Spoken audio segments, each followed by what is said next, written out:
So, I'm going to tell you about config loader, which is following the tradition of London Perl Workshop, not yet released to CPAN, or on GitHub, but it will be by the end of this weekend. But it is done passing tests.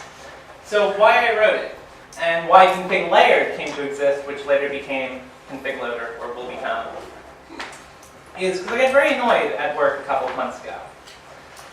My boss tasked me to write about 5 different scripts that all did routine little things, and they all need configuration. I'm simply happy to go and put a bunch of scalars in the front of my file and be done with it and change them when I need to. He was not happy with this and wanted a config file. And then once there's a config file, we had to have command line options for operations. And before you knew it, these 5 tiny scripts all had about 50 lines of configuration loading data to about 10 lines of actual code. I don't like that. So I wanted a single unified way of doing that. And I made config layer, which worked rather well, and then got yelled at and told that there was a way better way to architect it, which ended up happening. This was supposed to be a 20-minute talk. It's probably not going to be that long.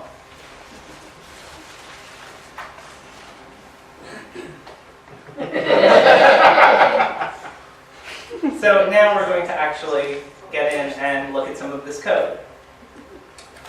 And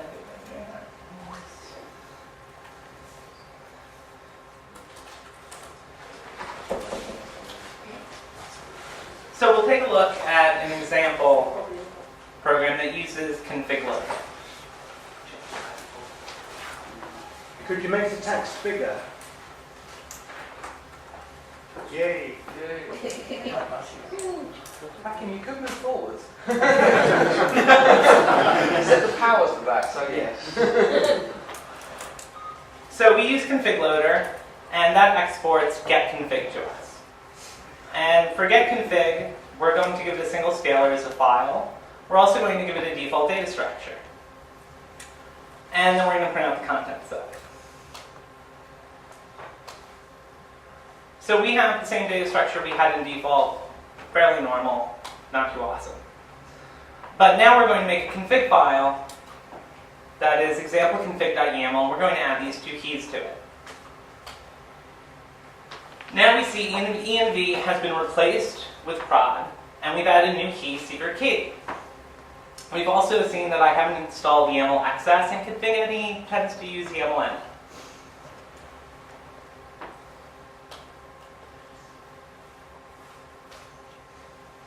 So now we can also add a command line argument. We're going to add env and run that. So now we ran the same thing with the env staging, and environment was overridden with staging.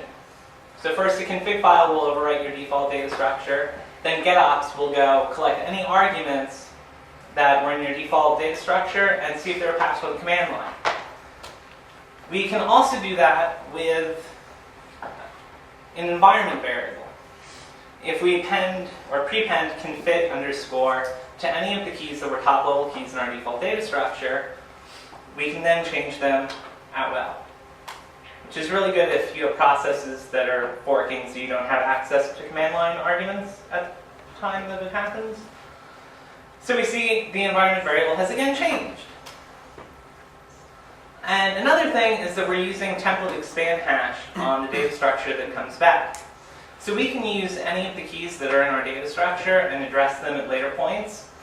So we're going to add email. We're going to replace it with user at our domain. User here is going to pick it up from the top level key and automatically replace it.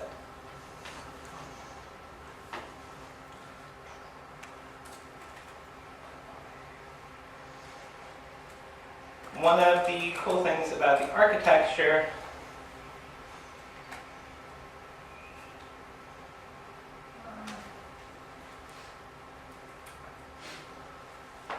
is that export function to you, if you give it an argument of a source, you can load that source. By default, a layered source is done, which is where config layer came from, which takes other sources and merges them constantly on top of each other. So if you have another special way of doing configuration, and you want to merge other things on top of that, you can just write a source.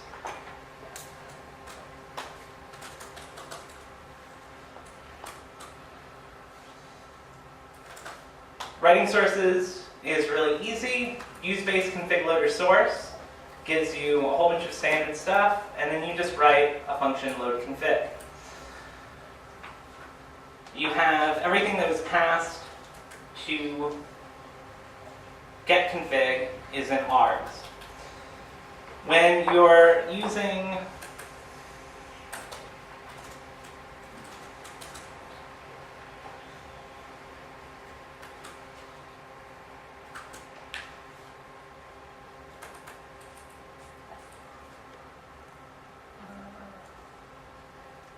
somewhere there's an example of it. Oh yeah. So you can pass also sources to say specifically which sources that you want to use. When you do that, that is an argument that the layer takes, which is the default in use. So you just add your sources here.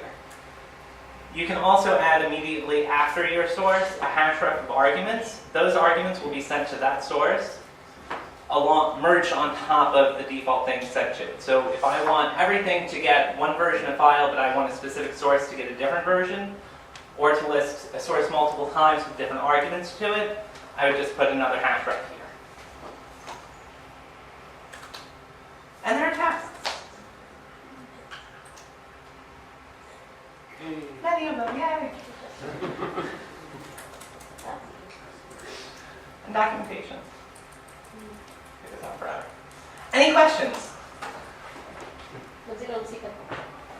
It will be on CPAN probably tomorrow morning. It was not on CPAN because there is not internet here, unfortunately. That can probably be fixed. I can fix that for you. Come meet me afterwards. We'll sit downstairs and put it on CPAN. Okay. Excellent. Any other questions? Will your source for config any allow it to specify default parameters that config any might take? No. Get options does, and it would be trivial to add it to it, but like with get options, if you want it,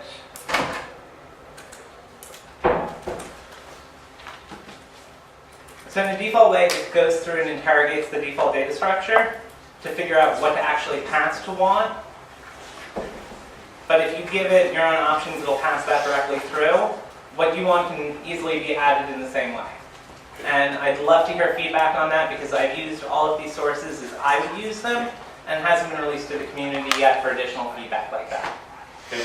Because the reason I ask is because config any is a wrapper for many other config modules, and most of the times you are in need of specifying a specific option or two for a specific module that you're loading. So it would be helpful if you could do that. Also, along a similar vein, I wonder if you can get it to produce --out messages. Possibly. Patch is welcome. It will be on GitHub as well. Yay. Great, there is a pub downstairs somewhere and smoking areas and such.